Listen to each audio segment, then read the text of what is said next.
Ce matin, je vais profiter d'un moment calme que j'ai ici pour répondre à une question que m'a posée Audrey au sujet du footing et du fait que j'ai arrêté le footing depuis hier.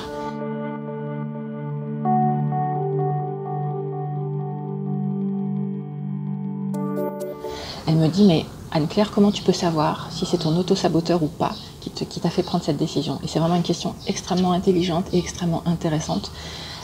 C'est pour ça que je rebondis dessus, parce qu'effectivement, quand vous arrêtez un défi, un engagement, une bonne résolution que vous avez pris, il y a de fortes chances que ce soit, enfin, ça arrive fréquemment que ce soit votre auto-saboteur qui est en train qui est à l'œuvre en fait, de façon souterraine.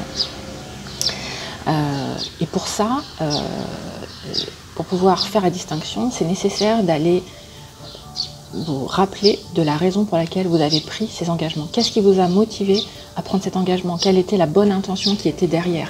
Quel était l'objectif que vous recherchiez derrière ce défi, derrière cet engagement et cette bonne résolution que vous vouliez prendre pour vous? Dans mon cas, dans le fait d'aller courir tous les matins, pourquoi j'ai pris cet engagement? C'est pour être au contact avec la nature, parce que ça me fait énormément de bien.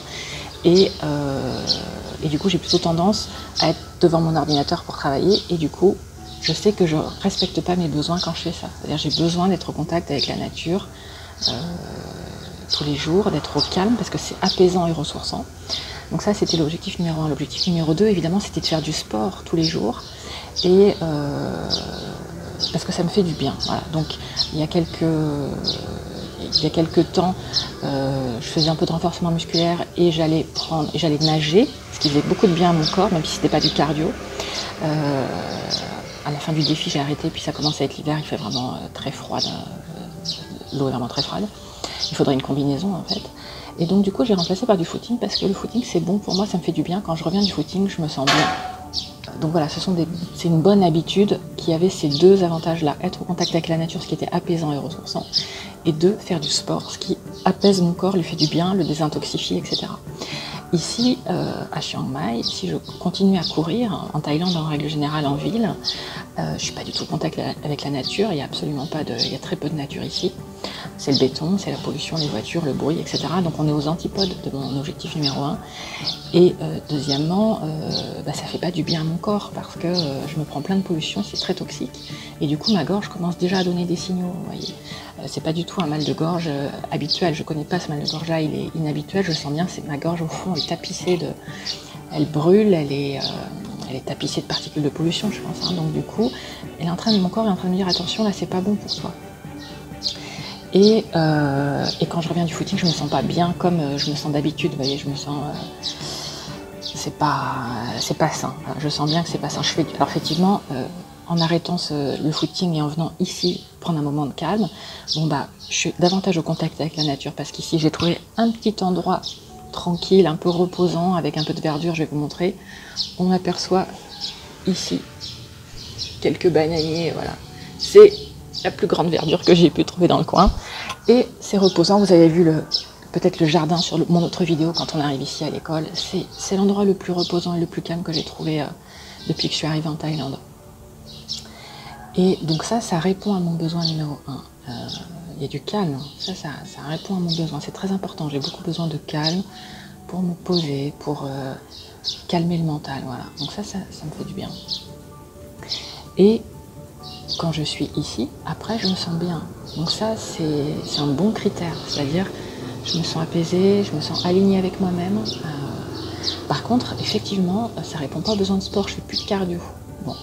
Pour l'instant, j'ai pas trouvé qu'en faire. Si je trouve une astuce, je me remettrai au cardio parce que j'en ai besoin, ça fait du bien, ça fait travailler mon corps, mais pour l'instant, j'ai pas trouvé. Donc je dirais que c'est le meilleur compromis que j'ai trouvé ici.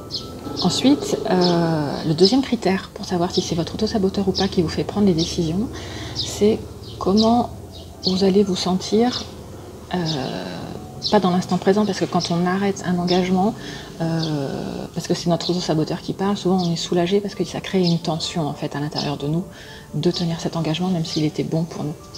Donc attendez, imaginez de laisser passer 10, 15 jours, un mois et dites-vous comment je vais me sentir dans 15 jours ou un mois avec cette décision d'arrêter mon engagement. Est-ce que je vais me sentir bien?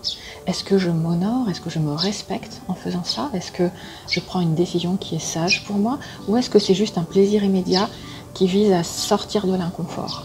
c'est très important. Par exemple, si vous décidez d'aller courir chez vous et que vous arrêtez pour X ou Y raison, demandez-vous, est-ce que je vais être fière de moi? Est-ce que je vais être content de moi? Est-ce que je m'honore en faisant ça? Est-ce que c'est respectueux de moi de prendre cette décision ou pas? Ici, en Thaïlande, oui, je peux répondre oui à cette question. Parce que aller courir dans ces conditions, c'est pas bon pour moi. Et oui, je m'honore en faisant ça. Je respecte mon corps. Je suis à l'écoute de mon corps. Je suis à l'écoute de mes besoins. Et le sport ici, ça ne correspond pas du tout à mes besoins. Voilà, c'est mauvais pour mon équilibre. Donc oui, je suis contente de moi et je vais être contente de moi dans 15 jours, dans un mois, d'avoir pris cette décision, sachant que mon défi, il n'est pas annulé. Je vais le reprendre à Gien, à mon retour en Bretagne. Et en attendant, ici, je trouve le meilleur compromis pour mon bien-être, c'est-à-dire trouver un espace de calme. Voilà, et je remplace par de la méditation et de la relaxation, ce qui est aussi très bien pour le bien-être. Surtout qu'ici il y a énormément d'agitation, c'est difficile d'avoir du calme. Et du coup ici c'est le moment, avant de commencer les cours, c'est le seul moment où il y a du calme et où je suis tranquille et dans un environnement agréable. Donc voilà, ça ce sont, si jamais vous vous posez cette question, c'est deux critères très importants. C'est un, quels étaient vos objectifs de départ et est-ce qu'en arrêtant cet engagement, vous les respectez et vous êtes toujours dans ce même axe pour vous, ou est-ce que vous êtes en train de lâcher vos objectifs? Et deuxièmement, c'est si vous vous projetez dans 15 jours, un mois, est-ce que vous imaginez que vous allez être content de vous et que vous avez pris une décision qui vous respecte et qui vous honore en arrêtant cet engagement? Voilà, c'est les deux questions auxquelles vous pouvez répondre et qui vont vous aider à différencier un autosaboteur d'une décision sage et raisonnable. Voilà. Belle journée à vous, laissez vos commentaires sous la vidéo, à bientôt.